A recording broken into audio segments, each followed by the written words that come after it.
अस्सलाम वालेकुम रहमतुल्लाह बरकातुहू। एक वाक़या मैं आप लोगों को सुनाना चाहता हूँ और इस वाक़या के अंदर बहुत ही अहम और कीमती सबक है उन लोगों के लिए जो अपने मुंह को पाक साफ नहीं रखते। पाक और साफ मैं क्यों कह रहा हूँ? एक तो होता है साफ रखना। आप गुटखे से साफ रख रहे हो, मुंह को तंबाकू से साफ रख रहे हो, सिगरेट की बदबू से मुंह को साफ रख रहे हो। और एक होता है पाक रखना।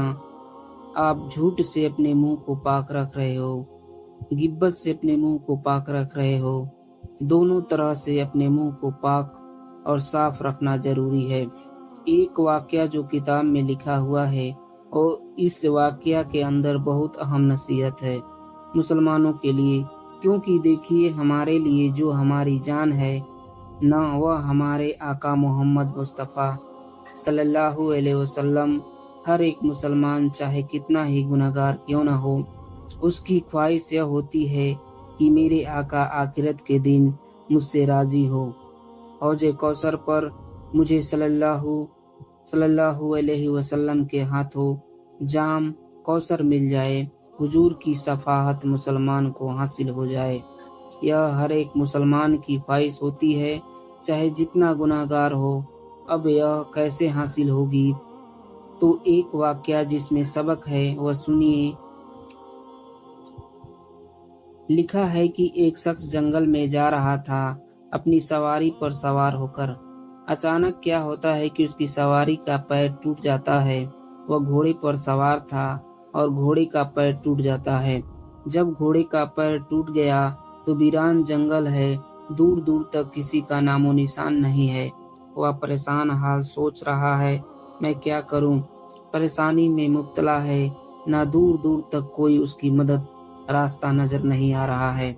तो उसने ना परेशानी के आलम में दरूद शरीफ पढ़ना शुरू किया सल्लल्लाहु अलैहि वसल्लम, क्योंकि दरूद शरीफ पढ़ने के बेशुमार फ़ायदे।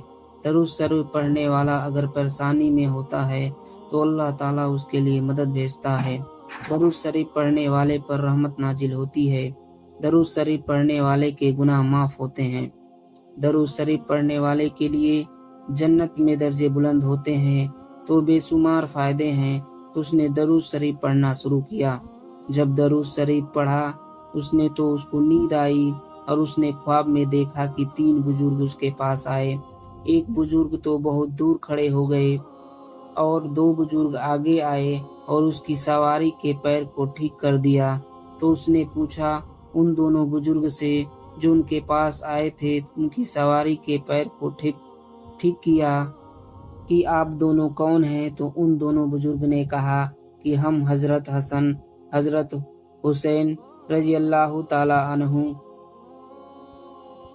यानी नवासे रसूल हैं। तो उसने पूछा कि वह दूर हैं जो हज़रत खड़े हैं वह कौन हैं? तो उन्होंने बताया कि वह हमारे नाना मोहम्मद सल्लल्लाहु अलैहि वसल्लम हैं।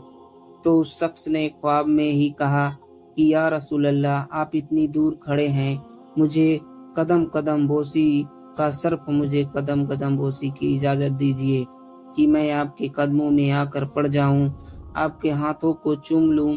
या रसूल अल्लाह, आप इतने दूर क्यों खड़े हो गए? तो हुजूर अली सल्लल्लाहु अलैहि वसल्लम ने बयान फरमाई कि आप जरा सुनिए। हुजूर सल्लल्लाहु अलैहि वसल्लम ने इरशाद फरमाया, मैं भी तुम्हारे करीब आता, लेकिन मैं दूर इसलिए खड़ा हूँ क्योंकि तुम्हारे मुंह से हुक्के की बू आती है। क्योंकि वह हुक्का पिया करता था। हुक्के की बू इतनी बुरी नहीं होती।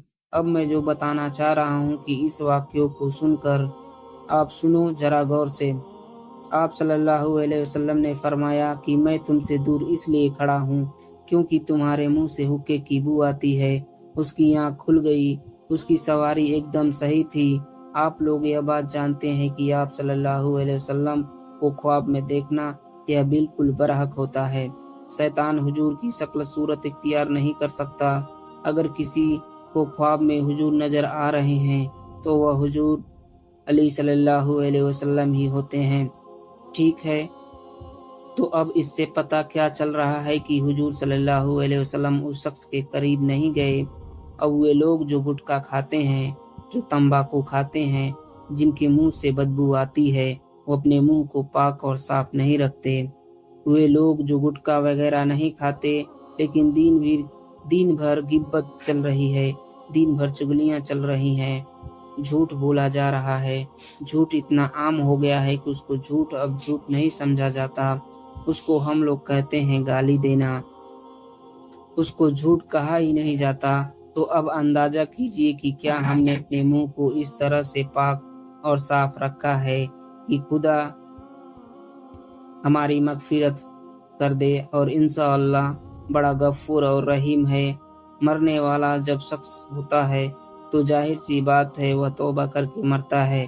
مان لیجیے اللہ نے معاف کر دیا تو یہ کتنی بڑی بدقسمت ہوگی اس شخص کے لیے، اور آخرت میں حضور اس کے قریب ہی نہیں آئے۔ اور سوچئے ذرا کہ گٹکا کھانے والے اگر رسول اللہ آخرت کے میدان میں یہ کہہ دیں کہ میں تمہارے قریب نہیں آ سکتا کیونکہ تمہارے منہ سے بدبو آ رہی ہے۔ اور یاد رکھیے دنیا میں جس طرح کا عمل جو شخص کرتا ہے آخرت میں اس کا حشر اسی طرح کا ہوتا ہے۔ جیسے قبر میں جانے کے بعد سوال ہوتا ہے نہ من نبی کا کہ تمہارے نبی کون ہے، تو دنیا میں اس سوال کا جواب قبر کے اندر وہی شخص دے سکتا ہے جس نے دنیا کے اندر اللہ کے رسول کی اطاعت کی ہوگی۔ تو ایسے ہی آخرت میں وہی ساری چیزیں ہمارے ساتھ لگی ہوئی ہوں گی جو ہم نے دنیا میں کی ہے۔ اب سوچئے حضور علیہ صلی اللہ علیہ وسلم نے ہم نے اپنے منہ کو اتنا پاک صاف رکھا ہے، حضور صلوات و سلام ہمارے قریب آ کر ہم سے پوچھ سکے کہ میرا امتی کیسے ہو۔ تو میرے عزیز بھائیوں یہ واقعہ سن کر میں آپ سے عرض یہ کرنا چاہ رہا ہوں کہ اپنے منہ کو پاک صاف رکھنے کی کوشش کرو، ضرور کوشش کرو۔ یہ واقعہ ہمیں بتاتا ہے کہ ہم کوئی بھی عمل ایسا کریں کہ گٹکا کھانے والے، تمباکو کھانے والے، غیبت کرنے والے، چغلی کرنے والے، جھوٹ بولنے والے اس واقعہ کو سن کر تھوڑا سا الرٹ ہو جائیں کہ ایسا نہ ہو کہ آخرت کے میدان میں اللہ کے نبی ہم سے کہہ دیں کہ میں تمہارے قریب نہیں آ سکتا، تم سگریٹ پیا کرتے تھے، تم چغلی کیا کرتے تھے۔ یہ سبق حاصل کریں اور اپنے منہ کو پاک صاف رکھنے کی کوشش کریں۔ السلام علیکم رحمۃ اللہ وبرکاتہ۔